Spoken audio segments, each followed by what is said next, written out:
ওই দিবসের এক নাম হলো ইয়াউমুল হাশর। বলে কেন? বলে ওই দিন সব মানুষকে একত্রিত করা হবে। ওই দিবসের নাম প্রতিদান দিবস, ইয়াউমুল জাযা। বলে কেন? ওই দিন মানুষকে তার দুনিয়ার কর্মের পূর্ণ প্রতিদান দেওয়া হবে। দুনিয়াতে মানুষ ভালো কাজ করুক আর মন্দ কাজ করুক, দুনিয়াতে যারা ভালো কাজ করে তাদের ভালো কাজের পূর্ণ প্রতিদান আল্লাহ তাআলা দুনিয়াতে দেন না। আবার যারা মন্দ কাজ করে, পাপাচারে লিপ্ত, জুলুম করে, জালেম, এর এই অপরাধের শাস্তিও আল্লাহ তাআলা দুনিয়ায় দেন না। কখন দিবে?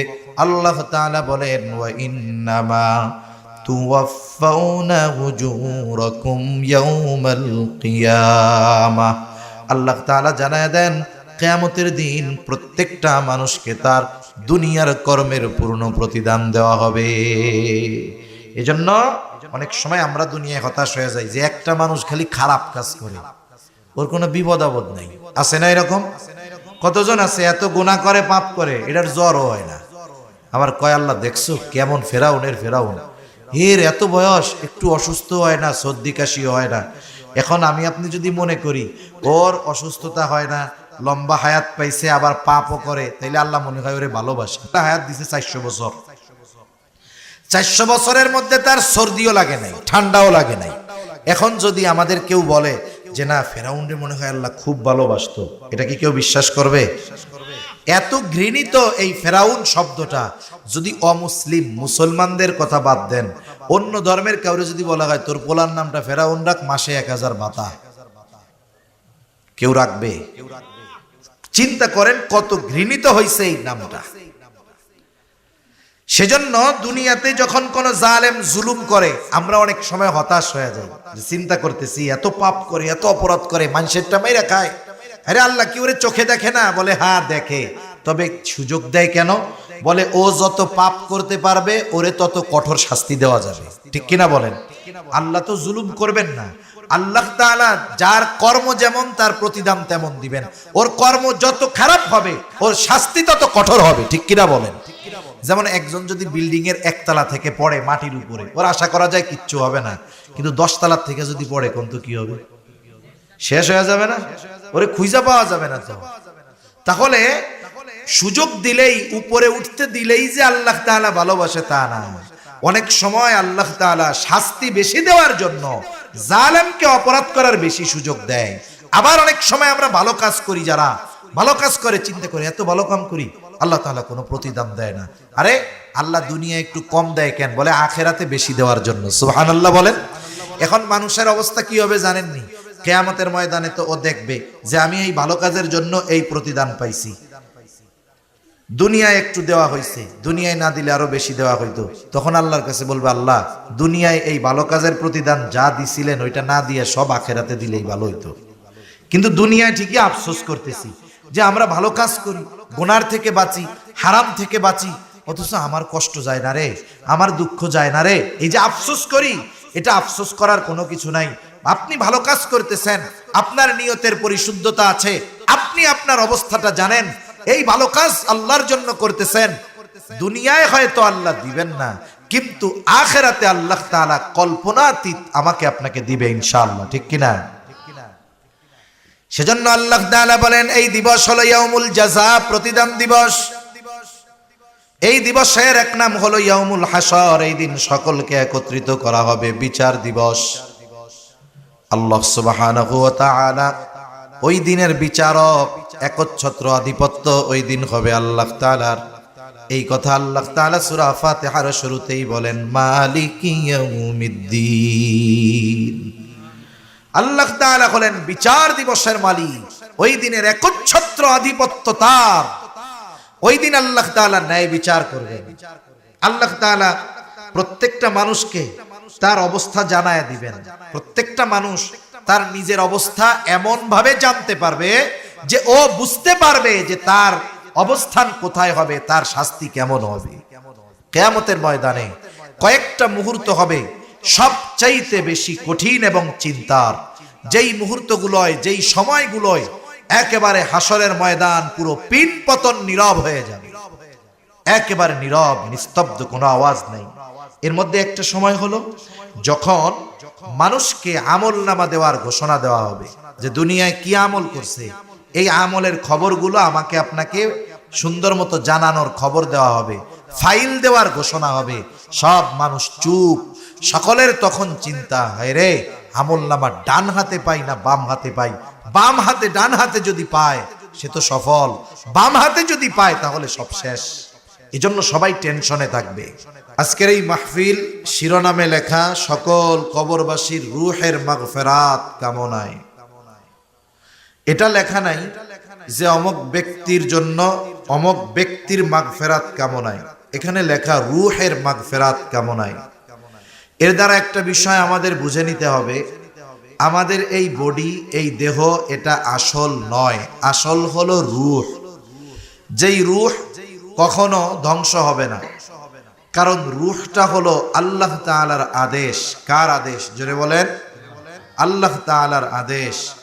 যখন রাসূল আকরাম সাল্লাল্লাহু আলাইহি ওয়াসাল্লাম মক্কার মধ্যে দ্বীনি দাওয়াত দিচ্ছেন, কারণ কুরাইশ বংশের মধ্যে ইসমাইল আলাইহিস সালামের পরে কুরাইশ বংশে আর কোন নবী আসে নাই, একেবারে শেষ নবী মুহাম্মদুর রাসূলুল্লাহ সাল্লাল্লাহু আলাইহি ওয়াসাল্লাম। এই জন্য মক্কার মুশরিকরা মনে করত, ভাবত যে নবী সে কখনো মানুষ হইতে পারে না। এজন্য নবীজির ব্যাপারে তারা বলতো, মালি হাদার রাসূল ইয়াকুলুত তাআম ওয়া ইয়ামশি ফিল আসওয়াক। আরে আবার কেমন রাসূল, সে দেখি সে খাবারও খায়, বাজারেও যায়, বিবাহ শাদীও করে, সে আবার কেমনে রাসূল হয়?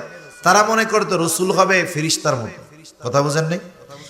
এখন নবীজি সাল্লাল্লাহু আলাইহি ওয়াসাল্লাম এই কুরাইশ বংশ থেকে আল্লাহ তাআলা তাকে দুনিয়ায় পাঠালেন, উনি নিজেকে নবী রাসূল দাবি করলেন। চিন্তা করতেছে যে নবী এ তো মানুষ হইতে পারে না, আবার চিন্তা করতেছে মুহাম্মদ যেমন মানুষ, তার আখলাক যেমন, চরিত্র যেমন, ও তো মিথ্যা কথাও বলতে পারে না। কথা বুঝেন নাই? এখন মুহাম্মদ কি আসলে নবী কি নবী নয়, এ ব্যাপারটা তাদের বোঝার মতো অনেক যোগ্যতা ছিল তা না। তারা চিন্তা করলো যে আসলে নবী রাসূল কে হতে পারে, এই জিনিসটার সমাধান তারাই দিতে পারবে যাদের মধ্যে অনেক নবীর আগমন ঘটেছে। এরা কারা?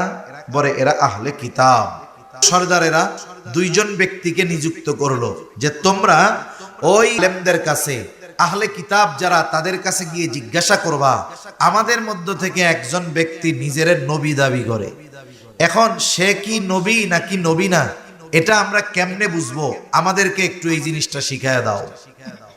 এই দুইজন লোক চলে গেছে সেই মদিনায়, আলেমদের কাছে বলতেছে যে আমাদের মধ্য থেকে একজন তো নবী দাবি করতেছে, সে আসলে নবী কি নবী না কেমনে বুঝবো? ওরা ওই দুইজনকে তিনটা প্রশ্ন শিখায়া দিয়েছে। কয়টা প্রশ্ন? তিনটা প্রশ্ন, যে এই তিন প্রশ্ন তাকে তোমরা গিয়ে করবা, কারণ এই তিন প্রশ্নের জবাব কোন নবী ছাড়া দিতে পারবে না। এখন এই তিন প্রশ্ন তারা শিখায়া দিছে, এই তিন প্রশ্ন নিয়ে তারা আসছে। প্রশ্ন এক নাম্বার প্রশ্ন হলো, তোমরা তাকে গিয়ে জিজ্ঞাসা করবা আসহাবে কাহাফের ব্যাপারে। ওই যুবকের দল যারা দিন পালনার্থে একেবারে এলাকা ছেড়ে এক গুহার মধ্যে আশ্রয় নিয়েছিল, এই যুবকদের ব্যাপারে জিজ্ঞাসা করবা। দুই নাম্বার তাদেরকে জিজ্ঞাসা করবা এমন এক বাদশার ব্যাপারে যে গোটা দুনিয়া ভ্রমণ করছে। তিন নাম্বার জিজ্ঞাসা করবা রূহ কি জিনিস, রূহ কি জিনিস। এই তিন প্রশ্ন নিয়ে তারা নবীজির কাছে এসে উত্থাপন করছে যে আপনি তো নবী, তাহলে এই তিন প্রশ্নের জবাব আমাদেরকে দেন, কারণ এই তিন প্রশ্নের জবাব নবী ছাড়া কেউ দিতে পারবে না। আল্লাহ তাআলা আমার আপনার নবীকে জানাইলে আমার আপনার নবী জানতে পারবেন। রাসূল আকরাম সাল্লাল্লাহু আলাইহি ওয়াসাল্লাম তাদের বললেন, ঠিক আছে, তোমাদের এই তিন প্রশ্নের জবাব আমি আগামীকাল জানিয়ে দিব। তিনি চিন্তা করেছেন প্রতিনিয়ত প্রতিদিন তো জিবরাইল আলাইহিস সালাম আসেই, তাহলে কালকে যখন আসবে আমি জিজ্ঞাসা করব, অথবা যদি আসে জানায় রাখবো, আমাকে এই প্রশ্নের জবাবগুলো আল্লাহ জানায় দিবে। কিন্তু নবীজি বলছেন আগামীকাল জানায় দিব, ইনশাআল্লাহ বলা হয় নাই। এইবার ওহী আসা বন্ধ হয়ে গেল। আগামীকাল পার হয়ে গেছে, পরশু পার হয়ে গেছে, এভাবে কোন কোন মুফাসসির বলেন 15 দিন পার হয়ে গেছে। প্রত্যেক দিন এসে ওরা জিজ্ঞাসা করে কি খবর, নবীজি তো বলতে পারেন না, কারণ নবীজি নিজের থেকে তো জবাব দিতে পারবেন না। নবীজিকে ওহির মাধ্যমে প্রশ্নগুলোর জবাব জানিয়ে দিবেন কে? আল্লাহ তাআলা জানিয়ে দিবেন। এই 3 প্রশ্নের জবাব আল্লাহ তাআলা জানিয়ে দিয়েছেন। সাথে সাথে একটা নির্দেশ, একটা শিক্ষাও আমাদের জন্য আল্লাহ তাআলা দিয়েছেন। শিক্ষাটা কি? আল্লাহ তাআলা বলেন, ওয়ালা তাকুলান্না লিশাইইন ইন্নী ফাইলুম যালিকা গাদা ইল্লা আন ইয়াশা আল্লাহ। মুসলমানদের প্রতিনিয়ত কথাবার্তার ক্ষেত্রে কিছু শব্দের ব্যবহারে অভ্যস্ত হওয়ার দরকার। এই যে কয়েকদিন আগে একজন, কি নাম জানি, তার নামই দিছে সকৃত নোমান নাকি, এ বলতেছে, আফসোস করতেছে, জিজ্ঞাসা করতেছে যে কেমন আছো, বলে আলহামদুলিল্লাহ। কোথায় যাবা, বা এটা করো, বলে ইনশাআল্লাহ। তারপরে কিছু বললে ধন্যবাদ না দিয়ে বলে জাযাকাল্লাহ। আমরা নাকি ভাষারে নষ্ট করে ফেলতেছি, নাউজুবিল্লাহ বলে। এই যে শব্দগুলো, এগুলোর সাথে মুসলমানদের প্রতি নিয়ত আচার আচরণ ব্যবহারে এই শব্দগুলোর সাথে মুসলমানদের সম্পর্ক থাকবে। মনে রাখতে হবে, কোন ধর্মের হয়তো ভাষা, কোন ভাষার হয়তো ধর্ম নাই, কিন্তু প্রত্যেকটা ধর্মের কিছু ধর্মীয় পরিভাষা আছে না নাই? আছে। আমরা বাংলা ভাষায় কথা বলি, বাংলাকে ভালোবাসি, মাতৃভাষা, কোনো অসুবিধা নাই। এখন এই বাংলা ভাষায় হিন্দুও কথা বলে, বৌদ্ধও কথা বলে, খ্রিস্টানও কথা বলে। তাহলে এই বাংলা ভাষা সবার ভাষা, তবে ধর্মীয় কিছু পরিভাষা আছে। প্রত্যেক ধর্মেই আছে কিছু ধর্মীয় পরিভাষা। আর আমাদের ধর্মের অন্যতম কিছু পরিভাষার মধ্যে এই পরিভাষাগুলো, যদি কেউ জিজ্ঞাসা করে কেমন আছো, বলবে আলহামদুলিল্লাহ। যদি সে ভবিষ্যতের কোনো কাজ করতে চায়, সাথে বলবে ইনশাআল্লাহ। কেউ যদি তার কোনো উপকার করে, সে বলবে জাযাকাল্লাহ। এই যে বিষয়গুলো, এগুলো আমাদের ধর্মের ধর্মীয় পরিভাষা, ঠিক কিনা বলেন? এগুলো নিয়ে ব্যঙ্গ যারা করে, এরা মূলত ভাষাকে ভালোবেসে বলে তা নয়, বরং এগুলোর দ্বারা তারা তাদের মনের ইসলামের প্রতি যেই বিদ্বেষ, এটাকে তারা ফুটিয়ে তোলে, ঠিক কিনা বলেন? মনে রাখবেন, পৃথিবীর এই বাংলা ভাষা, এই বাংলা ভাষা পৃথিবীর অনেক ভাষার সংমিশ্রণেই হয়েছে। পৃথিবীর কোনো ভাষা বলতে পারবে না যে এই ভাষাটা শুধুমাত্র আমাদের, এর সাথে অন্য কোনো ভাষার সংমিশ্রণ নাই, এটা বলার সুযোগ নাই। আমরা বাংলা ভাষায় প্রতিনিয়ত মিশ্রিত শব্দ ব্যবহার করি, যেই ভাষার সাথে শুধু বাংলার পার্সোনাল ভাষা নয়, ইংরেজি মিশ্রিত আছে, আরবি মিশ্রিত আছে, এই ধরনের বিভিন্ন ভাষা মিশ্রিত আছে। এজন্য একেবারে হুবহু বাংলায় ছাড়া ওই ভাষা বা শব্দ আর কোথাও ব্যবহার হয় নাই, এরকম নাই। তাহলে বাংলাটা অনেক ধর্মের সমন্বয়, একটা অনেক ভাষার সমন্বয় একটা ভাষা হয়। এজন্য যারা মূলত বলে আলহামদুলিল্লাহ, সুবহানাল্লাহ, এগুলো বলার দ্বারা ভাষার প্রতি মানুষের ভালোবাসা নাই বা ভাষার প্রতি মানুষের মহব্বত নাই, এ কথা যারা বলতে চায়, মূলত তারা যে ইসলামের দুশ্মন, বাস্তবে ওরাও মানবতার দুশ্মন, ঠিক কিনা বলেন? এগুলো আমাদের বুঝতে হবে। আল্লাহ তাআলা কি শিক্ষা দিলেন? আল্লাহ তাআলা শিক্ষা দিলেন যে আপনি যখন কিছু বলবেন আগামীর জন্য, এরকমটা বলবেন না যে আমি এইটা আগামীকাল করব, আমি বলবো, এরকম বলবেন না। বরং কি বলবেন? ইল্লা আইয়াশা আল্লাহ, ইনশাআল্লাহ আমি এটা করব, ইনশাআল্লাহ আমি এটা বলবো। তাহলে বলেন, এখন থেকে আমাদের জন্য শিক্ষা কি? বলে আগামীকাল আপনি ঢাকা যাবেন। কেউ যদি বলে তুমি ঢাকা যাবা কবে, বলবেন আগামীকাল যাব ইনশাআল্লাহ।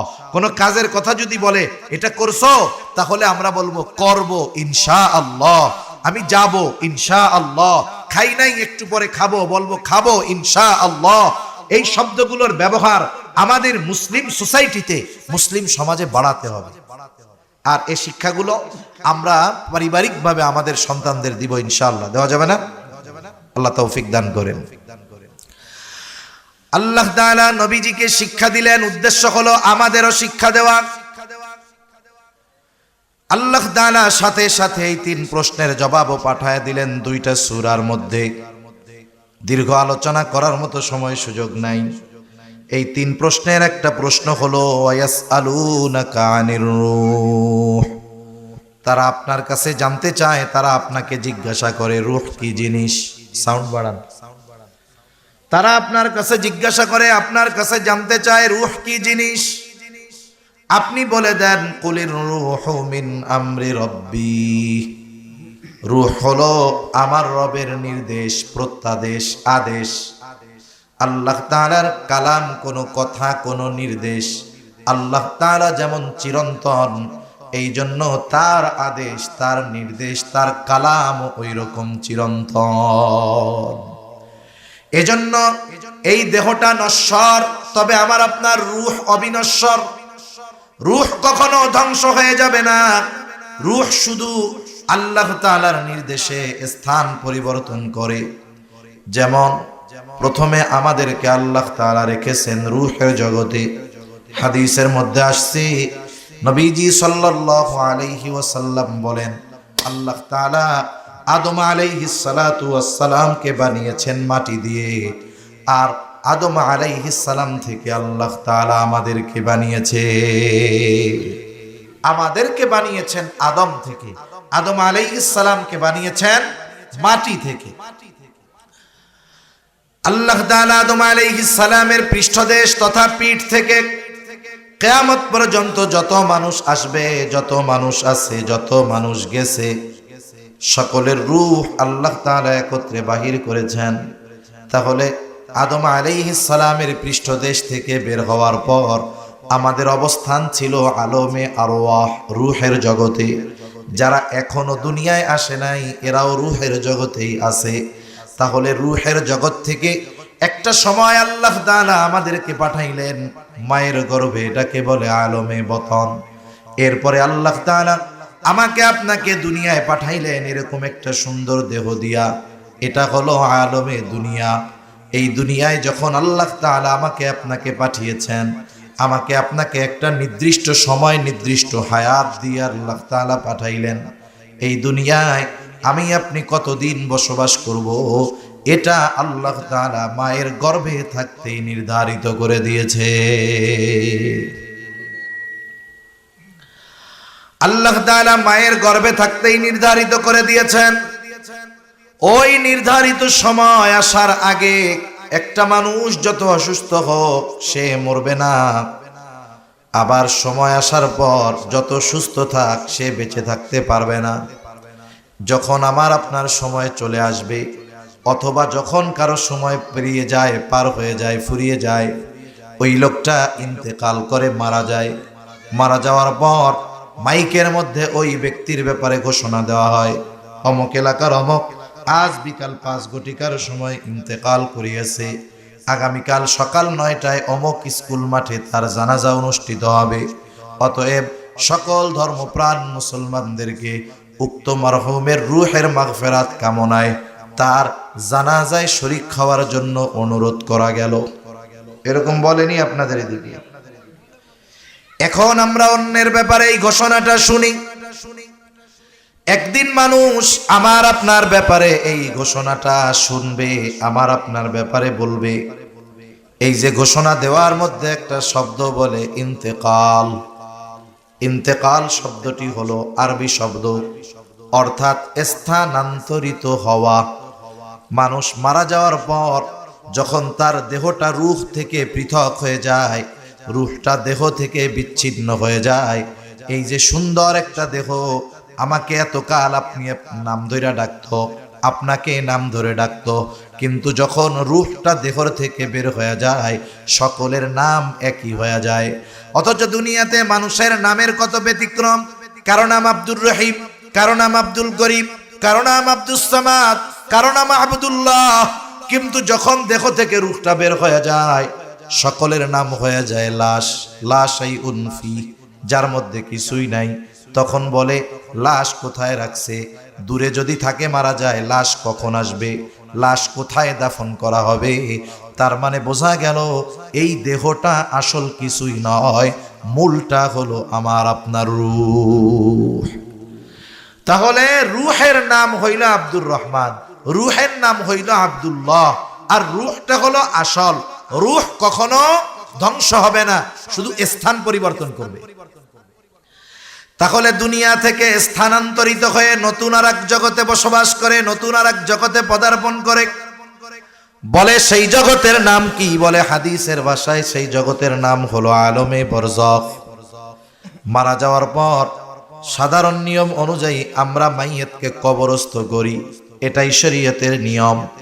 কিন্তু যদি এমন পরিস্থিতি কারো হয়, তাকে বাঘে খেয়ে ফেলছে, হিংস্র প্রাণীতে খেয়ে ফেলছে, আগুন দিয়া পোড়ায়া দিয়েছে, এক কথায় কবরস্থ করা হোক আর বাঘ সিংহ খেয়ে ফেলুক, একটা মানুষ ইন্তেকালের পরে সে স্থানান্তরিত হয়ে আলমে বরজখের বাসিন্দা হয়ে যায়। তাহলে আমাদের সকলকে এ দুনিয়া ছেড়ে যেতে হবে, নাকি আবে হায়াত কেউ পান করছে মরবে টরবে না? আছে নাকি কেউ? এক জায়গায় থাকার সুযোগ নাই, স্থানান্তরিত হওয়া লাগবে। এই যে কবরবাসীর রুহের মাগফিরাত কামনায় এই যে দোয়া মাহফিল, ওয়াজ মাহফিল, এই যে কবরে আমরা যাদেরকে শুয়ায় রাইখা আসছি, দেহটা তো পচে গলে হয়তো মিশে গেছে। আল্লাহ তাআলা চাইলে কারো দেহ ভালো রাখে, সেটা আল্লাহ তাআলা চাইলে সম্ভব। কিন্তু একটা মানুষের দেহ পচে গলে মাটির সাথে মিশে গেলেই যে সে খারাপ, বিষয়টা এমন নয়। এখন দেখেন আমাদের এই যে কবরবাসীর রুহের মাগফিরাত কামনায়, এর দ্বারা বোঝা যায় আলমে বরজখের অবস্থাটা রুহের উপরে প্রভাব বিস্তার করে। দুনিয়ার জগতে কেউ যদি কষ্ট পায়, দেহ এবং রুহ উভয়ের কষ্ট হয়, শান্তি যদি কেউ পায়, দেহ রুহ উভয়টা পায়।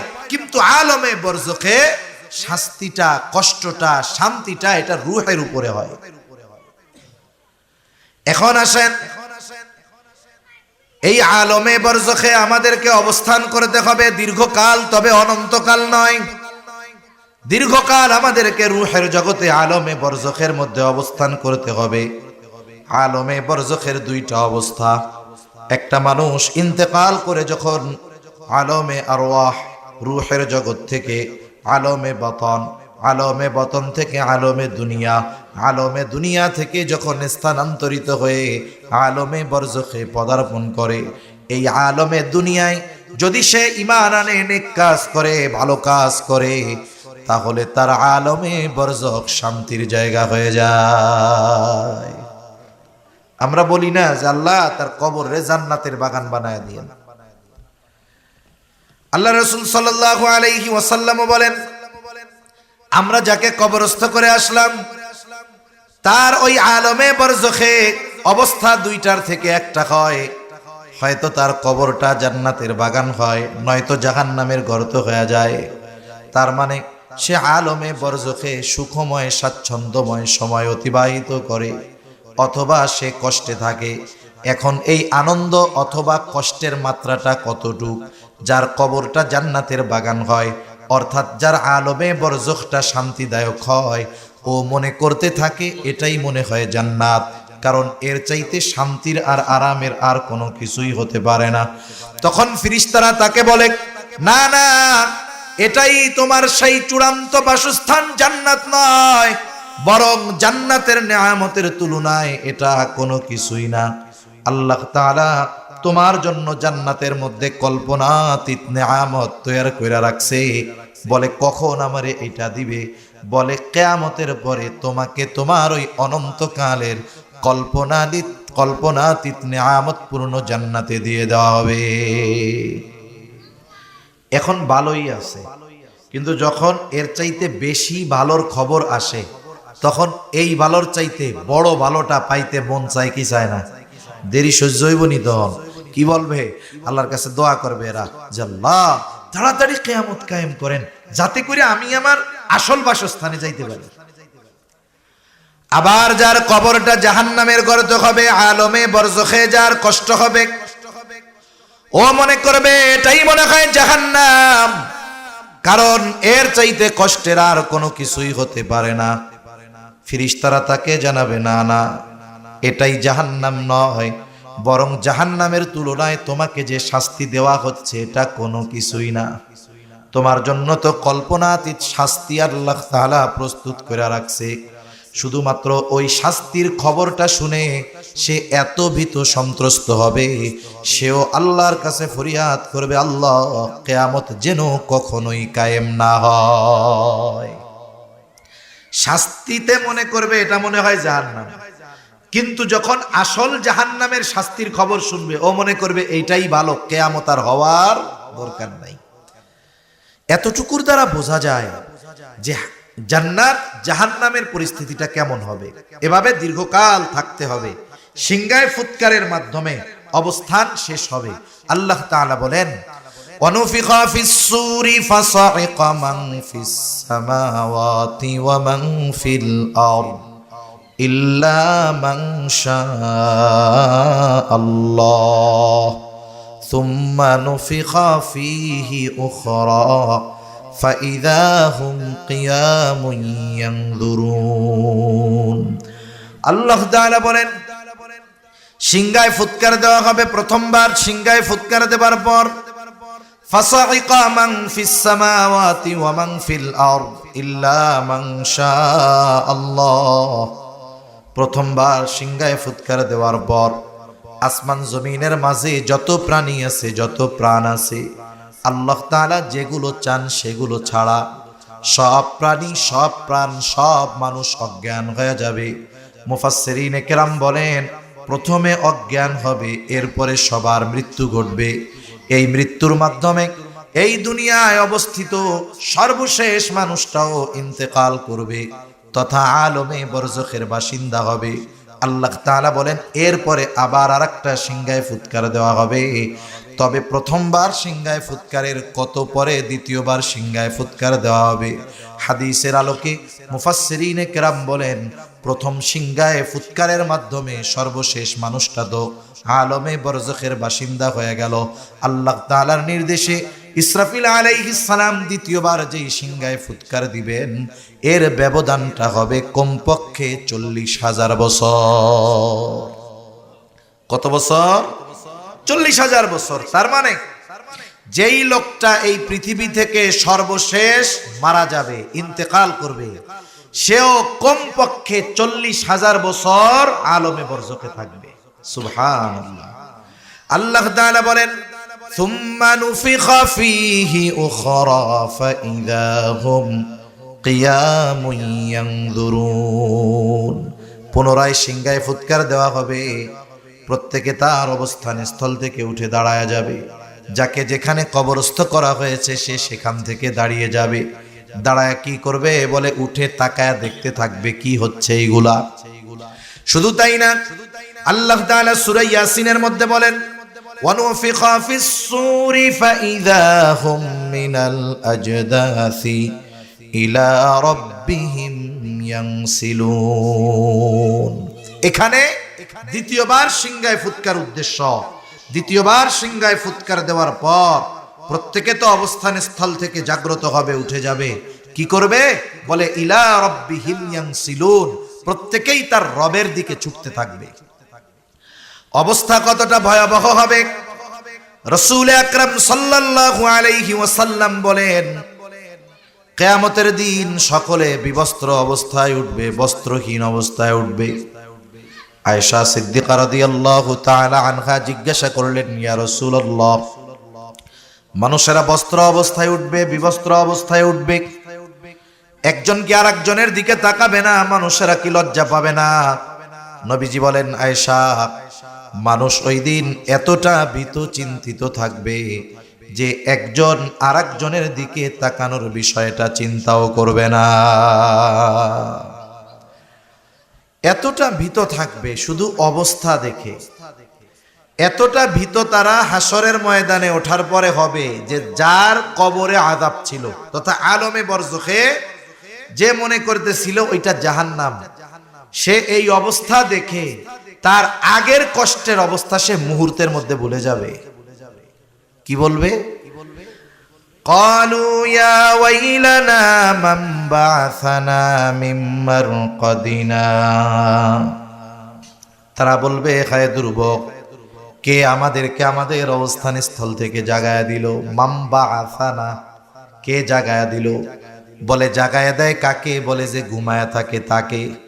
তার মানে ওরা মনে করবে আলমে বরজখ তথা কবর জগতে ওরা মনে হয় ঘুমায়া কাটাইছে। তারা বলবে কে আমাদের ঘুম থেকে জাগায় দিল, মাম বাআসানা মিম্মার কাদিনা, কে আমাদের অবস্থান স্থল থেকে উঠায়া দিল।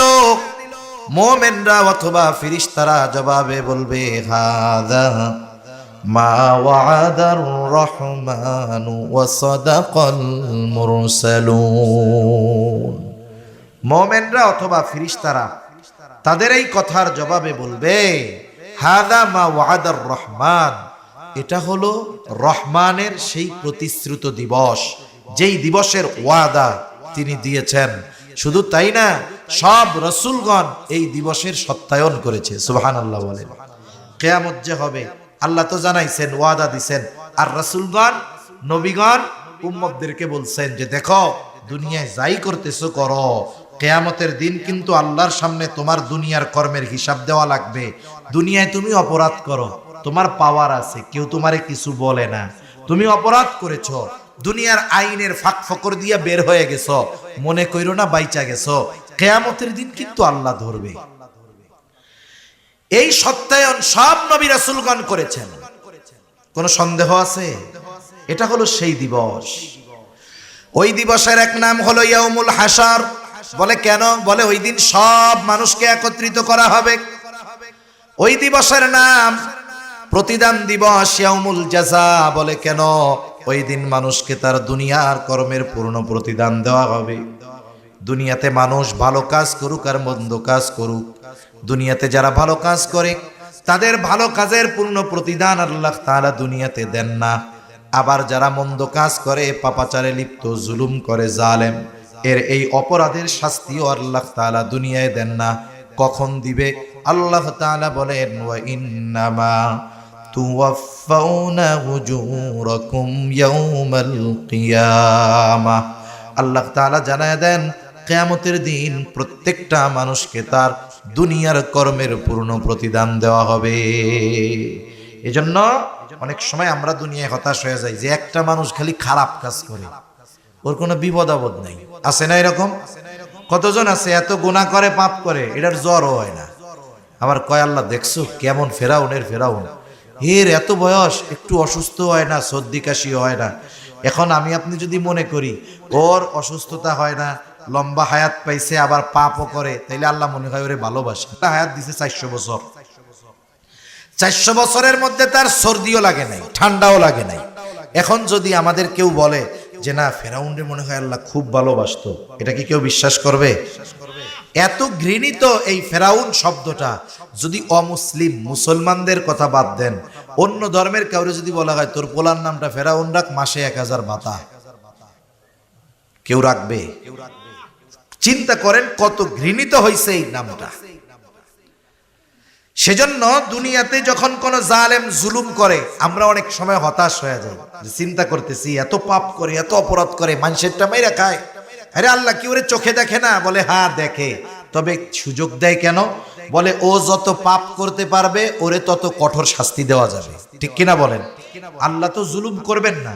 আল্লাহ তাআলা যার কর্ম যেমন তার প্রতিদান তেমন দিবেন। ওর কর্ম যত খারাপ হবে ওর শাস্তি তত কঠোর হবে। ঠিক কিনা বলেন?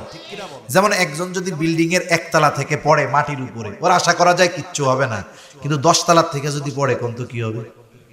শেষ হয়ে যাবে না? ওরে খুঁজে পাওয়া যাবে না। তো তাহলে সুযোগ দিলেই, উপরে উঠতে দিলেই যে আল্লাহ তাআলা ভালোবাসে তা না।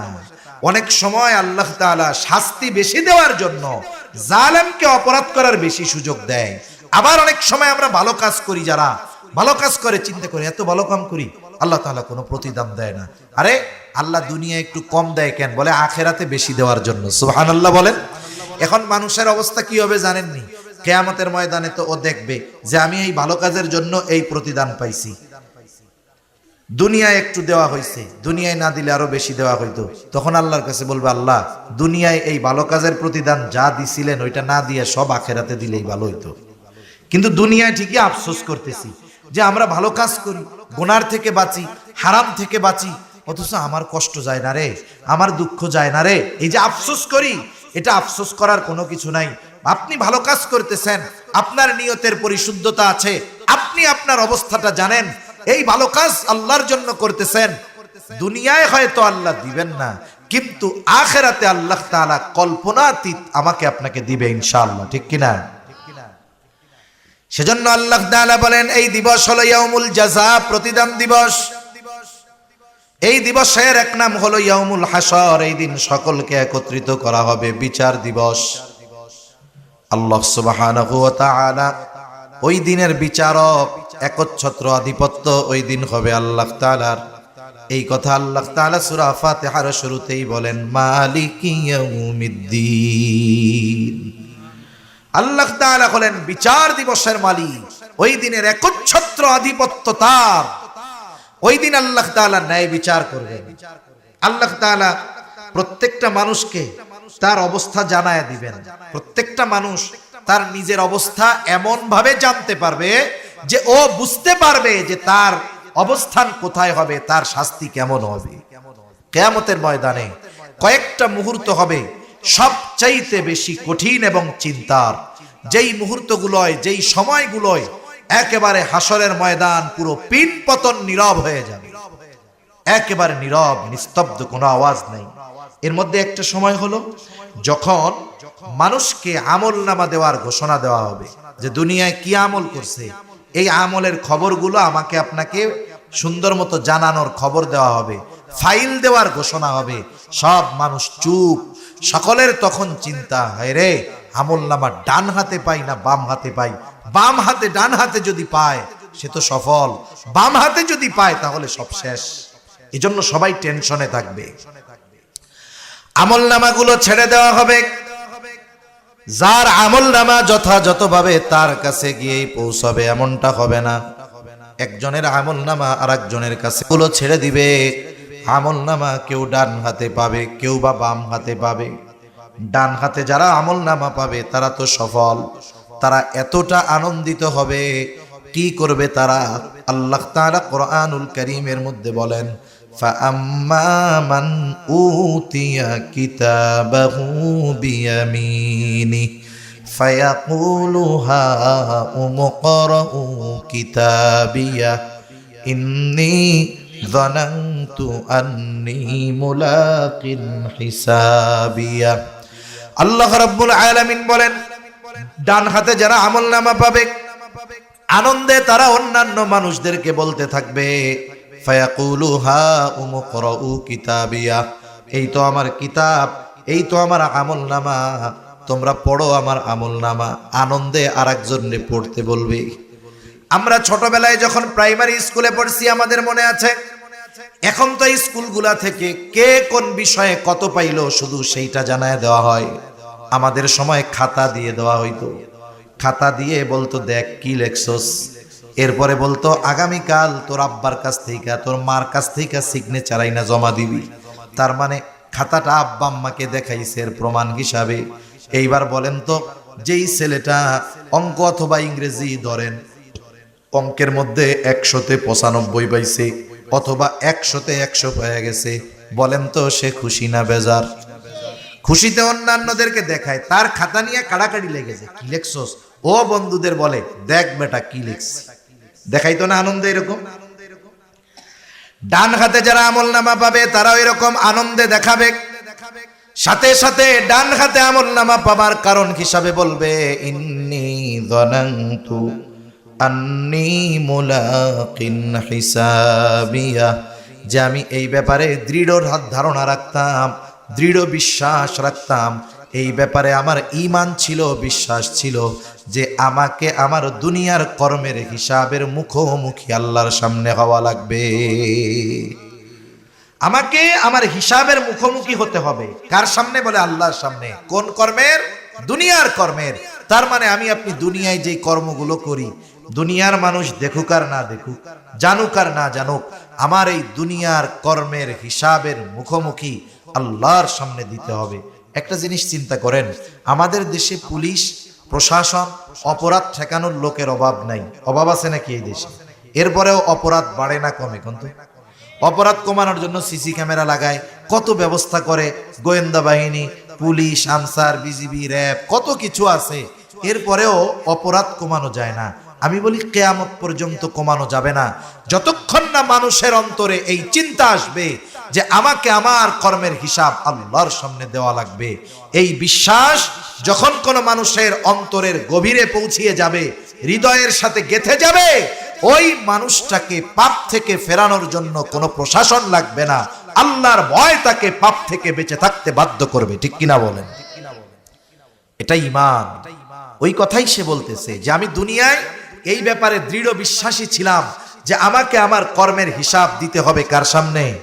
আল্লাহর সামনে মুখোমুখি হতে হবে, আমার হিসাব দেওয়া লাগবে। এই চিন্তা ছিল আমার দুনিয়ায়, এই জন্য গোনার থেকে বাঁচছি, ভালো কাজ করছি, এই জন্য আমলনামা কোন হাতে, জোরে কোন।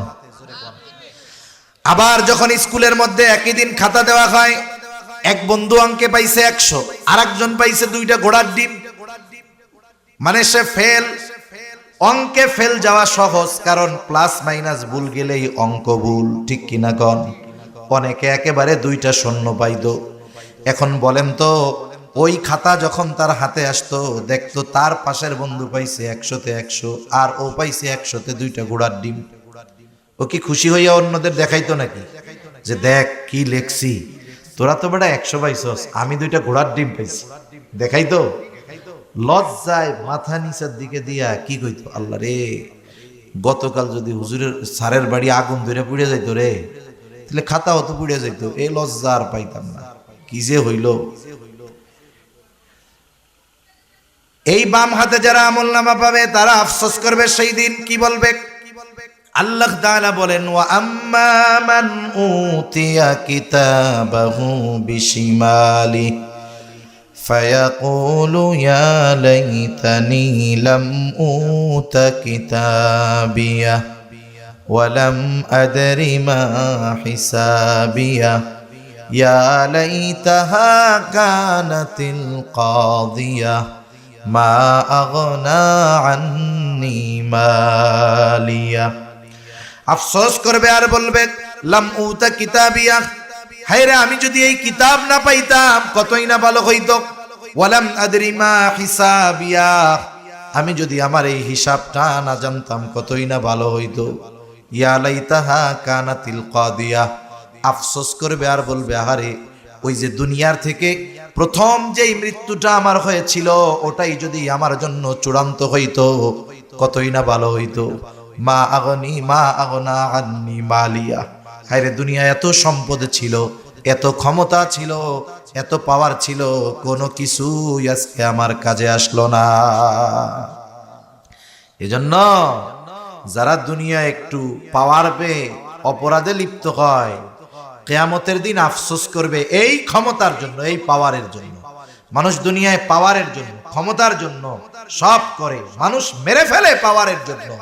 যেই পাওয়ার ক্ষমতার জন্য, ক্ষমতা পেয়ে মানুষ অন্যায় করে, অপরাধ করে, জুলুম করে, ওই মানুষগুলো এই ক্ষমতার জন্য পরকালে আফসোস করবে যে কোনো কাজে আসলো না, সম্পদ কাজে আসলো না, আমার মাল কাজে আসলো না, আমার ক্ষমতা, আমার রাজত্ব আমারে শেষ করে দিল। আমি যদি এগুলোর পিছনে না দৌড়াইতাম তাইলে আজকে আমার এই পরিণতি হইতো না। ঠিক কিনা বলেন? এজন্য দুনিয়াতে আল্লাহ তাআলা যাদেরকে ক্ষমতা দিয়েছে তাদের উচিত এই ক্ষমতাকে ভালো কাজে ব্যয় করা। কিন্তু আফসোসের ব্যাপার হইল, যেই ক্ষমতা পায় এর অবস্থা অন্যরকম। ও তার নিচে যারা আছে তাদের উপরে জুলুম করবে কেমনে এই চিন্তা করে। ঠিক কিনা কন? এজন্য আফসোস করার আগে এগুলো কাজে লাগাইতে হবে। এখন ডান হাতে যে আমলনামা পাইলো সে জান্নাতি, বাম হাতে যে আমলনামা পাবে তাকে সামনাসামনি দেওয়া হবে না, একেবারে হাতটাকে বুক চিরে পেছন দিকে নিয়ে বাম হাতে আমলনামা দেওয়া হবে। আমলনামা বাম হাতে পাইয়াই সে আফসোস করতে থাকবে। যখন সবার হাতে সবার আমলনামা পৌঁছায় গেছে, আল্লাহ তাআলা ঘোষণা করবেন, ইকরা কিতাবাক কাফা বিনাফসিকাল ইয়াউমা আলাইকা হাসিবা। আল্লাহ তাআলা বলবেন, তুমি পড়ো তোমার কিতাব, তুমি পড়ো তোমার আমলনামা, তোমার হিসাবের জন্য তুমি নিজেই যথেষ্ট। সুবহানাল্লাহ বলেন। হায়রে, পৃথিবীতে হাজারো ভাষা আছে, কেউ যদি কিয়ামতের দিন আমলনামা দেয়, আমলনামা যেই ভাষাই লেখা হোক, তাকে আমলনামা পড়বার যোগ্যতা দিবেন কে? আরো জোরে বলেন কে? আরে প্রযুক্তির কারণে এগুলো বোঝা সহজ, প্রযুক্তির কারণে বোঝা সহজ। দেখেন এখনের প্রযুক্তি কি জানেননি? আপনারে চায়না থেকে একজন ফোন দিছে। চায়না যে ভাষা, এই ভাষা এটা বলা তো বহুদূর, ওইটার শব্দ বাক্য তো বহুদূর, ওর অক্ষরই তো আমরা চিনি না, ঠিক কিনা বলেন? এখন চায়না একজন ফোন দিয়ে আপনারে চেঁচু করতেছে, কি করতেছে? তাদের ভাষা বলতেছে, আপনি কিছু বুঝেন না। এখন কি মোবাইলে প্রযুক্তি, আপনি দিবেন যে এটাকে বাংলায় কনভার্ট করে দেন, মানে ও চায়নায় যে কথাটা বলতেছে ও ফোনে বলবে, আর সাথে সাথে আপনার ফোনের স্ক্রিনে ওর কথাগুলো বাংলায় উঠে যাবে। ও আপনারা মনে করেন ওর ভাষায় বলতেছে চেঁচু চুচু, মানে আপনি কেমন আছেন, এটা তো আর আমরা বুঝি না। এখন আমার মোবাইলের উপরে উঠা যাবে যে আপনি কেমন আছেন। আপনি বুঝতে পারলেন না যে ও আমার এই কথা কইতেছে। এখন আপনি জবাব দিবেন হ্যাঁ আমি ভালো আছি, আর ও চায় না, ওর ভাষায় শুনবে চেঁচু চেঁচু, মানে হ্যাঁ আমিও ভালো আছি। তার মানে চিন্তা করছেন, এই দুনিয়ায় একটা মানুষ সে যেই ভাষার হোক না কেন, ওই ভাষার মানুষের সাথে আপনি যদি কোনো কমিউনিকেশন করতে চান, তার কথা যদি বুঝতে চান, আল্লাহ তাআলা মানুষের মাথায় বুদ্ধি দিয়ে দিয়েছে, ওই ভাষা তোমার শেখা লাগবে না, প্রযুক্তি ব্যবহার করে ওই লোকটার কথাও বুঝবা, কথা বলতেও পারবা। সুবহানাল্লাহ বলেন। মানুষের এই বুদ্ধি দিছে কে? ওই আল্লাহর কি এই ক্ষমতা নাই যে আমরা যতই অশিক্ষিত হই আর মূর্খ হই আমলনামার ভাষা পড়ার যোগ্যতা দিবে? এই ক্ষমতা কি আল্লাহর আছে? নিঃসন্দেহে আছে, এটা আল্লাহর জন্য সাধারণ ব্যাপার। এবার সবাই আমলনামা পড়বে, যারা বাম হাতে আমলনামা পাবে তারাও তো পড়বে। কি বলবে? বলবে মালি হাদার রাসূল, তারা পড়বে মালি হাদাল কিতাব লা ইউগাদিরু সগীরাতাও ওয়ালা কাবীরাতান ইল্লা আহসাহা। আমলনামা পড়বে আর বলবে কেমন কিতাব, এমন এক আজীব কিতাব, একটা ছোট বড় বিষয় বাদ যায় নাই। এক কথা তার গোটা হায়াতের সর্ববৃহৎ ভালো কাজ মন্দ কাজটাও আছে তার হায়াতের একেবারে ক্ষুদ্র থেকে ক্ষুদ্রাতি ভালো কাজ মন্দ কাজটাও সেখানে উল্লেখ আছে। সবশেষ কথা হইল, ডান হাতে আমলনামা যে পাবে জান্নাতি, বাম হাতে আমলনামা পাবে জাহান্নামী। আল্লাহ তাআলা সেই কথাই বলেন, কুল্লু নাফসিন বিমা কাসাবাত রাহিনা ইল্লা আসহাবাল ইয়ামিন। প্রত্যেকটা মানুষ তার কর্মের কারণে আবদ্ধ থাকবে। এখন মুফাসসিরিনে কেরাম বলেন, যেহেতু পরবর্তীতে ডান হাতে আমলনামা পাওয়া লোকদের কথা বলা হয়েছে যে তারা নয়, এর দ্বারা উদ্দেশ্য কি হইল? বলে প্রত্যেকটা মানুষ তার কর্মের কারণে জাহান্নামের মধ্যে আবদ্ধ থাকবে। তথা বাম হাতে যারা আমলনামা পাবে, কেন পাবে? বলে তারা তাদের কর্মের কারণে পাবে, আর এই কর্মের কারণে তারা জাহান্নামের মধ্যে কি থাকবে? আটক থাকবে, আবদ্ধ থাকবে। ইল্লা আসহাবাল ইয়ামিন, তবে যারা ডান হাতে আমলনামা পেয়েছে তারা নয়, কারণ তাদের ঠিকানা হলো জান্নাত। জান্নাতি এবার জান্নাতে, জান্নাতে যাওয়ার আগে যত পেরেশান, কিন্তু জান্নাতে যাওয়ার পরে কোনো চিন্তা নাই। হাসরের ময়দানে ওই জান্নাতি তার বাপকেও চিনবে না, তার ছেলেকেও চিনবে না, কিন্তু জান্নাতে যাবার পর দুনিয়ার কাউকে সে ভুলবে না।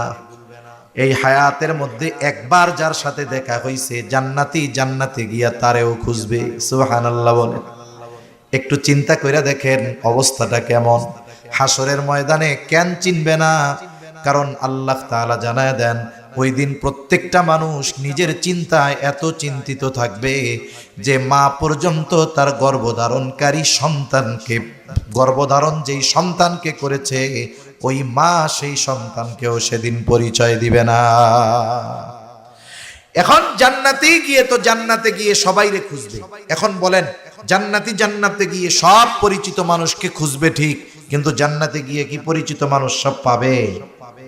এখন বলবে আল্লাহ এরা কই? তাফসিরে ইবনে কাসির সহ দুনিয়ার সব প্রসিদ্ধ তাফসিরের মধ্যে আসছে যে আল্লাহ তাআলা এবার জান্নাতি ওই যে খুঁজতেছে যে ওরা কই, এখন ওদের সাথে দেখা আর কথার ব্যবস্থা করে দিবে। ওরা কোথায় আছে আল্লাহ দেখার ব্যবস্থা করে দিবে। এখন তো প্রযুক্তির কারণে বুঝি যেখানেই বসে থাকি, আমেরিকা থাকলেও সব লাইভ দেখা যায়, ঠিক কিনা?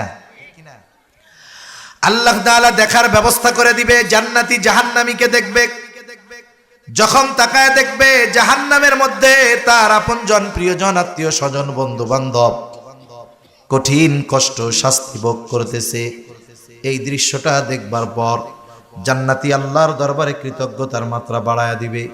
শুধু তাই না, আল্লাহ তাআলার কাছে বলবে, আল্লাহ আপনি যদি আমার প্রতি দয়া না করতেন, আপনি যদি আমার প্রতি মেহেরবানি না করতেন, হয়তো আজকে আমাকেও ওদের সাথে জাহান্নামে থাকা লাগতো। আবার জাহান্নামী জান্নাতীকে দেখতে পাবে, দেখবে আপনজন প্রিয়জন বন্ধু বান্ধব একই স্কুলে পড়তো, একই মাঠে খেলাধুলা করতো, একই বাজারে ব্যবসা করতো, তার বন্ধু সে জান্নাতি আর সে জাহান্নামী। আফসোস করবে, আফসোস আফসোস করে বলবে, আহারে আমি যদি সব সময় দুনিয়ায় ওদের সাথেই চলতাম, তাইলে হয়তো আজকে আমিও ওদের সাথে জান্নাতে থাকতে পারতাম। এমনিই তো কঠিন শাস্তি, এই আফসোসের কারণে শাস্তির মাত্রা আরো তার বেশি অনুভব হবে, কষ্টটা তার বেশি অনুভব হবে। শুধু তাই না, অনেক সময় একটা জিনিস দেখার পরে আমাদের জানার আগ্রহ থাকে, ঠিক কিনা বলেন? এখন জান্নাতীদের মনে প্রশ্ন, জানতে চায় যে কোন কারণে এরা জাহান্নামী হইল। আল্লাহ তাআলা সেই কথাই বলেন, জান্নাতীরা পরস্পর পরস্পরকে জিজ্ঞাসা করবে, তারা পরস্পর মুজরিমদের কাছে জানতে চাইবে, ফি জান্নাতিন ইয়াতাসাআলুনা আনিল মুজরিমিন। জান্নাতীরা পরস্পর মুজরিমদের, পাপীদের তথা জাহান্নামীদের জিজ্ঞাসা করবে, মা সালাকাকুম ফি সাকার, কোন কারণে তোমরা সাকারের অধিবাসী হইলা, কোন কারণে জাহান্নামী হইলা? তোমরা তো আমাদের পরিচিত জন ছিলা, এখন কেন জাহান্নামী হইলা? এইবার জাহান্নামীরা জাহান্নামে যাওয়ার কারণ হিসাবে এক নম্বরে বলবে, ক্বালু লাম নাকু মিনাল মুসাল্লিন, আমরা মুসল্লি ছিলাম না। কি ছিলাম না? জোরে বলেন। মুসল্লি ছিলাম না, আমরা তো সিজনাল মুসল্লি, সাপ্তাহিক মুসল্লি, আর হলো রোজার মাসে একটু মুসল্লি হই, বাকি সময় আমাদের সব একরকম, যেই সেই, ঠিক কিনা বলেন? আসলে মুসল্লি কে বলে? হাজারো ব্যস্ততার মধ্যে 5 ওয়াক্ত নামাজ ছাড়ে না যে, ঠিক কিনা বলেন? অনেকে নামাজ পড়ে না, কাজকর্মের দোহাই দিয়ে নামাজ পড়ে না, ব্যবসায়ী নামাজ পড়ার টাইম পায় না, রমজান উপলক্ষে এমন ব্যবসা যে নামাজ পড়ারই টাইম পাইতেছে না, ব্যবসা করে রমজান উপলক্ষে, নামাজ পড়ার টাইম পায় না, সিএনজি চালায়, এত ব্যস্ততা, যাত্রীর চাপ, নামাজ পড়তে পারতেছি না, কৃষি কাজ করে, বলে জমিনে এত কাজ, নামাজ পড়ার টাইম পাই না।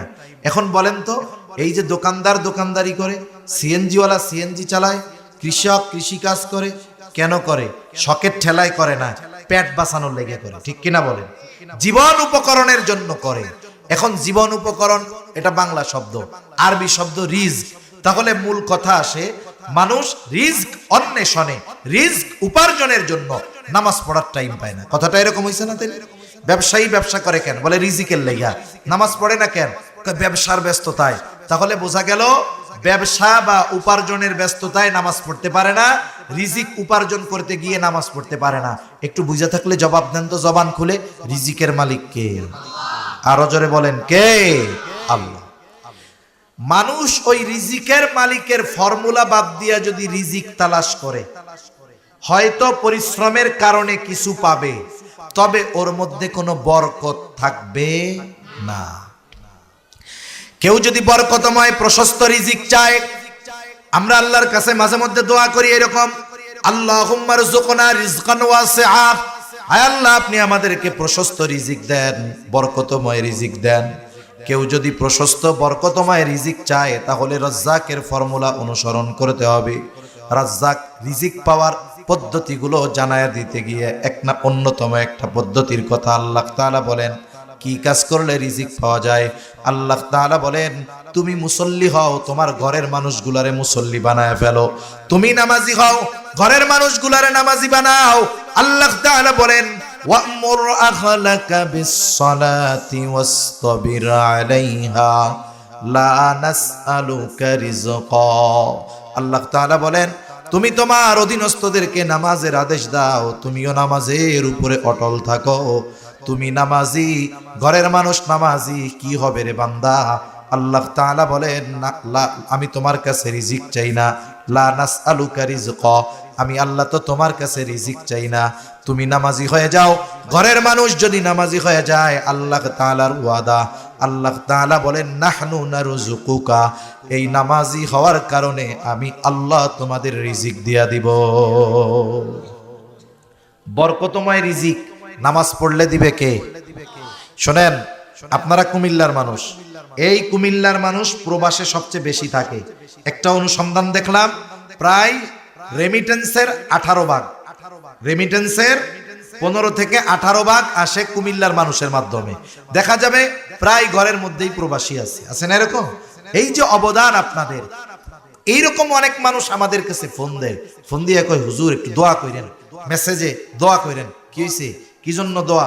বলে হুজুর বরকত নাই, সম্পদ টম্পদ টিকে না। কেন টিকে না? নামাজ কালাম পড়ো? বলে হ্যাঁ হুজুর পড়ি, কোনো বদ নেশা নাই। কারণ বিদেশে যারা থাকে এদের 3 ধরনের নেশা বেশি থাকে। কয় ধরনের? একটা হলো নারীর নেশা, একটা হলো মদের নেশা, আর একটা জুয়ার নেশা। এই 3টা যেই প্রবাসীরে ধরবে, মনে করেন যে এই 3 রোগে যেই প্রবাসী আক্রান্ত হবে, ওরে বিদেশ থেকে আনার সময় দেশের থেকে জমি বেচা টাকা পাঠানো লাগবে। ঠিক কিনা কন? এই 3 রোগে ধরলেও শেষ। আমি বলে যে না হুজুর আমি এসব কোনো কিছুর মধ্যে নাই, বিড়ি সিগারেটও খাই না। তাহলে কি হয়েছে, নামাজ কালাম পড়ো? বলে হ্যাঁ নামাজ কালাম পড়ি হুজুর, সব ঠিক আছে। তাহলে এত উপার্জন করো, লাখ টাকা উপার্জন করো, টিকে না কেন? তুমি নামাজ কালাম পড়ো, বাড়ির অবস্থা কি? তখন কই হুজুর এইটাই সমস্যা, এর লেগেই দোয়া করেন হুজুর। বউটা নামাজ পড়ে না হুজুর, পর্দা করতে বলি হুজুর করে না, মেয়েটাও কথা শুনে না, মার মতো হইছে। আমি কই তুমি তো ফুটা কলসে পানি ঢালতেছো।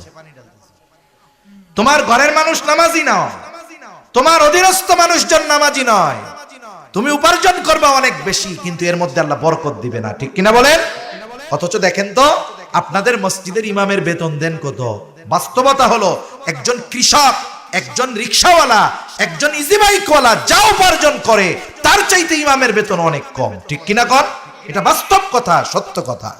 বরং ইমাম সাহেব যদি কয় যে রোজার মাস আসছে, সোলার কেজি 130 টাকা, 2000 টাকা বেতন বাড়ান, 2 মাস ধরে মিটিং করবে, বেতন বাড়বে 500। কত মিটিং করা লাগে? অথচ টাকা কিন্তু একা দিবে না কমিটি, টাকা সবাই মিলে দিবে। ইমামের বেতন বাড়ানোর ক্ষেত্রে এত কার্পণ্যতা কেন? আপনারা বাড়ান না, তাদের কষ্ট হয় ঠিক, কিন্তু কোন সময় মানুষের কাছে সে মুখাপেক্ষী হয় না, মানুষের কাছে যায় না। এই অল্প উপার্জনে চলে কেমনে? বলে আপনি কোন ইমামের ঘরে বেনামাজি ওয়াইফ পাবেন না। ইমামের স্ত্রী নামাজি, ইমামের ঘরে মা বাবা থাকলে সেও নামাজি, সন্তানগুলোও নামাজি। ওই যে ইমামের ঘরে যেহেতু সবাই নামাজ পড়ে, ছোট 2 বছরের বাচ্চা থাকলেও মা বাপরে দেখা দেখা সেজদা দেয়। ইমাম সাহেব নিজে আবার নামাজি, উপার্জন যদিও কম, ঘরের মানুষ আর নিজে নামাজি হওয়ার কারণে অল্প উপার্জন দিয়ে আল্লাহ সুবহানাহু ওয়া তাআলা সম্মানের সাথে তার জীবন চালায়া দেয়। যদিও কষ্ট হয়, কিন্তু অসম্মানের সাথে তার জীবন চলে না, সম্মানের সাথে জীবন অতিবাহিত হয়ে যায়। ঠিক কিনা বলেন? আপনি এই বেতনটা আপনার এলাকার একজন মানুষ, যার ফ্যামিলিতে তার সমান মানুষ, মানে ওই ইমাম সাহেবের যে কয়জন পরিবারের লোক, আর একজন সাধারণ মানুষ বেনামাজি, তার পরিবারে ওই কয়জন লোক, তাকে দিবেন, ও মাস শেষে কবে এটা আমার বিড়ির টাকাও হয় নাই। কথা ভুল কইছি? পান বিড়ির টাকাও হবে না। অথচ আল্লাহ চালান, যদিও তাদের কষ্ট হয়, কিন্তু আল্লাহ তাআলা বরকত দেন বিধায় চলা সম্ভব। নাইলে কসম করলে ভুল হবে না, ওই বেতনে ইমামের ফ্যামিলি চলা অসম্ভব ছিল। ঠিক কিনা বলেন? আল্লাহ তাআলা কয়েকভাবে বরকত দেয়। আল্লাহ তাআলা সরাসরি পরিমাণের মধ্যেও কখনো বরকত দেয়, আবার কখনো আল্লাহ তাআলা অল্প ব্যয়ে বড় জিনিস দান করে। যেমন একটা উদাহরণ দেই, আলোচনা বেশি লম্বা আর করবো না, শেষ সময়। এখন মালের মধ্যে সরাসরি বরকত হয় কেমনে? এর জন্য সহজ যেই উদাহরণ, নবীজি সাল্লাল্লাহু আলাইহি ওয়াসাল্লাম খন্দকের যুদ্ধে নবীজির পেটে পাথর বাঁধা, এক সাহাবী দেখছে নবীজির পেটে পাথর, সহ্য হয় নাই, দৌড় দিয়া বাড়ি চলে গেছে। স্ত্রীকে বলে ঘরে কি আছে রে? বলে ছোট্ট একটা ছাগলের বাচ্চা আছে, আর আটা আছে কিছু। কয়জনের হবে? বলে 5-7 জনের বা সর্বোচ্চ 10 জনের হবে। আচ্ছা তুমি এটা পাকাও। আর নবীজির পেটে পাথর দেখে আসছি, ঘরে মহিলা রুটির খামিরা বানাইতেছে, গোল গোল করে বানাচ্ছে, আর গোস্ত রান্না করে রাখছে। নবীজির কাছে গিয়া বলতেছে, ইয়া রাসূলুল্লাহ, আপনার পেটে পাথর বাঁধা, আমি একটু খাবারের ব্যবস্থা করেছি, আপনি সহ 5-7 জন 10 জন গেলে হয়। খাবার কয়জনের? সর্বোচ্চ। নবীজি বলতেছে সবাই চলো। 1000-এর উপরে সাহাবায়ে কেরাম, 1000-এর উপরে। এখন চিন্তা করতেছে সাহাবী, চিন্তা করতেছে অবস্থা তো খারাপ, 10 জনের খাবার এত জনরে কেমনে খাওয়াবে, দৌড়ে চলে গেছে বাড়ি। বলে অবস্থা তো এই। এখন বলতেছে তুমি কি সবাইরে আসতে বলছো? বলে না, আমি তো নবী কি বলছি যে 10 জনের হবে সর্বোচ্চ, আপনি আর কয়েকজন আসেন। স্ত্রীর ঈমান কেমন? বলে তোমার কোনো টেনশন নাই, নবী যেহেতু বলছে ব্যবস্থা আল্লাহ করবে। এইবার আসছে ঘরে, বলে শোনো, পাতিল থেকে শুধু দিতে থাকবা, এটা ওপেন করার দরকার নাই। আমি তোমার হাতে ওই আটার খামিরা কাপড় দিয়ে ঢেকে রাখছে, দিব, রুটি বানাইতে থাকবা, আর এক গ্রুপ ঘরে আসবে আর খাইতে থাকবে। দেখা গেল কি হলো, এই 1000-এর উপরে মানুষ খানা খাইলো, ওনার পরিবার খানা খাইলো, অবশিষ্ট রয়ে গেছে সব। নবীজি বললেন সবাইরে দিয়ে দাও। বর্ণনাকারী বলতেছে যে এই খাবার আমরা তো খাইছি, এত মানুষ খাইছে, আমার প্রতিবেশী পরিজন সবাইকে দিয়েছি। সুবহানাল্লাহ বলে। এটা হলো সরাসরি সম্পদের মধ্যে বরকত। আরেকটা হলো আরেকটা হলো বরকতটা পুরোপুরি মূল মালে না। বরকত কি দেখেন, সমাজে এরকম লোক আছে, এক ডিশ খায় ওর পেট ভরে না, আছে না নাই? তরকারি 15 পদের দেয়, ওর তাও ভরে না। কিন্তু আল্লাহ তাআলা কিছু বান্দারে দিছে, এই কয়টা ভাত খাবে, একটু ডাউল হবে, একটু ভর্তা হবে, পেট ভরে গেছে। দেখা যাবে ওর এক বেলায় যে খরচ হয়, এই লোক 10 বেলা ওই খরচে চলতে পারে, কারণ তার খাবার প্রয়োজন, যেই কারণে আল্লাহ তাআলা অল্পতে তার প্রয়োজনটা মিটায়া দেয়। সুবহানাল্লাহ বলেন। এজন্য নামাজের মাধ্যমে এই বরকত আল্লাহর থেকে পাওয়া যায়। তাহলে আমাদের দুনিয়ায়ও যদি লাভ চাই, নামাজি হওয়ার দরকার আছে না নাই? আছে। দেখবেন অনেক জায়গায়, আপনাদের এখানের খবর তো জানি না, অনেক জায়গায় হবে কি মাহফিলের সময় লোকজন নাই, লাস্টে যখন দোয়া হবে, এইবার হালুয়া আছে, খাবার আছে, দেখবেন যে লোকজন আর ধরে না। হয় না এরকম? তার মানে বোঝা গেল, দেখছেন, এই ভালো কাজের মধ্যে আসলে দুনিয়ায়ও পাওয়া যায়, আর আগে যদি আসতো আখেরাতেরটাও পাইতো। ঠিক কিনা বলেন? এজন্য জাহান্নামীরা জাহান্নামে যাওয়ার 1 নাম্বার কারণ, বলে আমরা মুসল্লি ছিলাম না, আর আমরা বলি আমরা মুসল্লি হব। কি হব? জোরে বলেন। মুসল্লি হব। 2 নাম্বার কারণ, ওরা বলে ওয়ালাম নাকুনু তুইমুল মিসকিন, আমরা মিসকিনদেরকে খানা দিতাম না, আর আমরা মিসকিনদের খানা খাওয়াবো। খানা খাওয়ানো ফজিলতের কাজ। বিশেষ করে এই যে রমজান মাস আসতেছে, অনেক সময় দেখা যাবে আপনার ছেলেটা বিদেশে আছে, আপনি টাকা পয়সার মালিক, কিন্তু পাশের বাড়ির লোকটা গরিব, কৃষি কাজ করে, অন্যের জমিতে খাটে। বলেন তো, জমিতে খাইটা ওই লোকটার যদি সারাদিন রোজা রাখতে হয়, কষ্ট বেশি না কম? আপনি 5, 7, 8 প্রকারের জিনিস দিয়ে ইফতার করেন, 5-6 প্রকারের খাবার দিয়ে সাহরি করেন, বলেন তো শুধু 1 প্রকারের তরকারি দিয়ে সাহরি খাইলে সাহরি মনে হয় হবে না? আপনি একটু নিজের আইটেম কমায় দেন, খরচটা কমায় দেন। ওই প্রতিবেশী লোকটা চিন্তিত যে পরিশ্রম করে কেমনে রোজা রাখবো, আর যদি পরিশ্রম না করি তাহলে কি খায়া রোজা রাখবো। আপনি তাকে বলেন, ভাই রোজার মাস, এই কয়দিন তোমরা 2 জন স্বামী স্ত্রী আমার বাড়ির মেহমান, আরে খাওয়ান, কিচ্ছু বলা লাগবে না। ওই লোকটা নিঃসন্দেহে সর্বদা আপনার জন্য দোয়া করবে, সাথে সাথে সে রোজা রাখবে, আপনার বাড়িতে সাহরি করবে, ইফতার করবে। এই যে করাইলেন, আপনি আমি রোজা রাখলাম, কবুল হবে কি হবে না আল্লাহ জানে, কিন্তু যাকে ইফতার করাইলেন, সাহরি খাওয়াইলেন, ওই রোজার দ্বারার যে সোয়াব পাবে, ওই রোজাদারের সমপরিমাণ সোয়াব আল্লাহ আমাকে আপনাকে দিয়ে দিবে। এজন্য আমরা আমাদের প্রতিবেশীর দিকে একটু নজর রাখবো, বিশেষ করে রোজার মাসে রাখবো তো ইনশাআল্লাহ। আপনার কারণে যদি একজনের ইবাদতটা সহজ হয়, আসান হয়, প্রতিদান পাবো না এটা হতেই পারে না। 3 নাম্বার, ওয়া কুন্না নাখুদু মাআল খাইদিন, অনর্থক অহেতুক মজলিসে যারা লিপ্ত থাকতো, আমরাও তাদের সাথে গিয়া বসতাম। চায়ের দোকানগুলো হলো অনর্থক মজলিসের এক আখড়া। ঠিক কিনা বলেন? এজন্য এই সব মজলিস থেকে বাঁচতে হবে। 2 ধরনের মজলিস ছাড়া বাকি সব মজলিস বিপদের। 1 ধরনের, বলে যেই মজলিসের মধ্যে দুনিয়াবি কল্যাণ আছে, দুনিয়ার উপকার আছে। 2 নাম্বার, ওই মজলিস যেই মজলিসের মধ্যে আখেরাতের উপকার আছে। এই 2 ধরনের মজলিস ছাড়া যেখানেই বসবেন, দেখবেন ওই মজলিস এক সময় কথায় কথায় কথায় গোনার দিক চলে গেছে। ঠিক কিনা বলেন? অনেক সময় রোজার দিনেও আমরা দেখি আমাদের মা বোনরাও এগুলা করে বসে, 3-4 জন বসে, রান্না বান্না তো কিছু নাই রোজার মাসে, দুপুরে রান্না বান্না করা লাগে না। এখন ওই পাড়ার এই বাবিটা বিয়াসে এক জায়গায় বসে, এবার গল্প করতে করতে আস্তে গিবত শুরু হয়ে যায়। অমুকের মাই ভালো না রে, অমুক যে রোজা রাখে, কি রোজা যে রাখে, এরকম গল্প শুরু হয় কি হয় না? পুরুষের মধ্যেও হয়, নারীদের মধ্যেও হয়। এই যে আপনি রোজা করতেছেন, নবীজি বলেন কিছু লোকের রোজা হয় না খেয়ে থাকার নামান্তর, মানে না খাইয়াই শুধু থাকে। কিন্তু রোজার যেই ফজিলতের কথা আল্লাহ ঘোষণা করেছেন, এই ফজিলত থেকে এই ধরনের মানুষ বঞ্চিত হয়। এজন্য রোজা রেখে আমাদেরকে জবানের গুনাহ, চোখের গুনাহ, অন্তরের গুনাহ, সব গুনাহ থেকে বাঁচতে হবে, গুনার মজলিস থেকে বাঁচতে হবে। আমরা আমাদের ইমাম সাহেবদেরকে এরকম বলবো, হুজুর আপনি এই রোজার মাস আমাদের একটু কোরআন শিক্ষার ব্যবস্থা করেন, মাসলা মাসাইল শিক্ষার ব্যবস্থা করেন, সময়গুলো দ্বীনি কাজে ব্যয় করার চেষ্টা করবো তো ইনশাআল্লাহ। নাইলে কি হবে, রোজার ফরজ আদায় হবে কিন্তু ফজিলত লাভ হবে না। এরপরে ৪ নাম্বার, ওয়াকুন্না নুকাযযিবু বিয়াউমিদ্দিন, আমরা কিয়ামতের দিবসকে অস্বীকার করতাম। এটা দুভাবে হতে পারে, একটা হলো সরাসরি অস্বীকার করে, আরেকটা হলো কিয়ামতের ব্যাপারে কোনো সেদ বেদ নেই, মানে কোনো চিন্তা নাই, গাফেল, ওর যে হিসাব দিতে হবে ও বিশ্বাস করে কিন্তু এটা নিয়ে ওর কোনো চিন্তা নাই, উদাসীন। দুইজনেরই অবস্থা খারাপ, একজন তো অস্বীকার করার কারণে একেবারে অনন্তকাল জাহান্নামী, আরেকজন উদাসীনতার কারণে যদি ইমানদার হয় তাহলে সে দীর্ঘকাল জাহান্নামে থাকবে।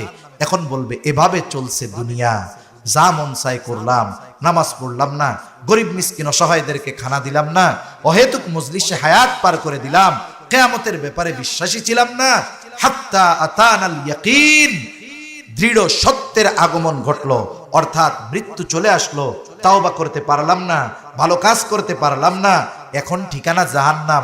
আর আল্লাহ বলেন ফামা তানফাউহুম শাফাআতুশ শাফিঈন, এই ধরনের লোক যেগুলা, এদের জন্য আল্লাহ তাআলা কোনো সুপারিশকারীর সুপারিশ কবুল করবেন না। এখন দেখেন কেন করবেন না, একটা মানুষ একটা অপরাধ করছে, বিচারের সময় জানা গেল যে এটা যে অপরাধ সে সেইটা জানে না, বিচারক কি বলবে, যেহেতু জানে না প্রথমবার তাকে সুযোগ দেওয়া হলো, পরবর্তীতে কোনো ছাড় নাই। এখন কিন্তু একই অপরাধ যদি 15 বার করে আগে, ওই অপরাধের কারণে আবার যখন ওই বিচারকের কাছে ধরা খাবে, কোন কারণে ধরা খাইছে, বলে এই অপরাধে, বলে আগে 15 বার করছে এইটা, তার মানে ও ইচ্ছা করে বুঝে শুনাই করে, ওর শাস্তি হবে ডাবল। ঠিক কিনা বলেন? জাহান্নামীরা কেন জাহান্নামে যাবে এটা আমরা বলতে, কোরআন স্পষ্টভাবে জানায়া দিল। এরপরেও যদি আমরা পরিবর্তন না হই তাহলে তো আমাদের কারণেই আমরা ধরাটা খাবো। এজন্যই আল্লাহ তাআলা বলেন এরা তো যাই না শুই নাই পাপ কাম কইরা জাহান্নামে আসছে, এজন্য এদের জন্য কোনো সুপারিশকারীর সুপারিশ গ্রহণ করা হবে না। এই যে রমজান মাস আসতেছে, ইবাদতের মৌসুম, আমরা আমাদের ইবাদতগুলোকে সৌন্দর্য করণার্থে চেষ্টা প্রচেষ্টা করব এবং এই সময় ইবাদতটায় এমন অভ্যস্ত হব, এই গতিটাও বছরের আগামী সময়গুলো ধরে রাখার চেষ্টা করব, ইনশাআল্লাহ করব। তো শত ব্যস্ততা যাক, আমি আপনাদের কোনো প্রতিশ্রুতি ওয়াদা নিব না, তবে আপনাদেরকে বলবো এটুকু দৃঢ় প্রতিজ্ঞাবদ্ধ হবেন যে আমাদের এবারের টার্গেট রমজানের পর থেকে নিয়ে আগামী রমজান পর্যন্ত অনেক নতুন নামাজি হবে, যারা 5 ওয়াক্ত পড়ে না নামাজ শুরু করবে, তাদের টার্গেট হবে এতটুকু, যত ব্যস্ততা থাক আমি 5 ওয়াক্ত নামাজ ছাড়বো না, 5 ওয়াক্ত নামাজ ছাড়বো না। আল্লাহ সুবহানাহু ওয়া তাআলা আমাদের সবাইকে কথাগুলো বুঝবার, আমলের কথাগুলো আমল করবার তৌফিক দান করুন। সকলে বলি আমিন। ওয়া আখিরু দাওয়ানা আনিল হামদুলিল্লাহি রাব্বিল আলামিন। আসসালামু আলাইকুম ওয়া রাহমাতুল্লাহি ওয়া বারাকাতুহু। সুবহানাল্লাহ।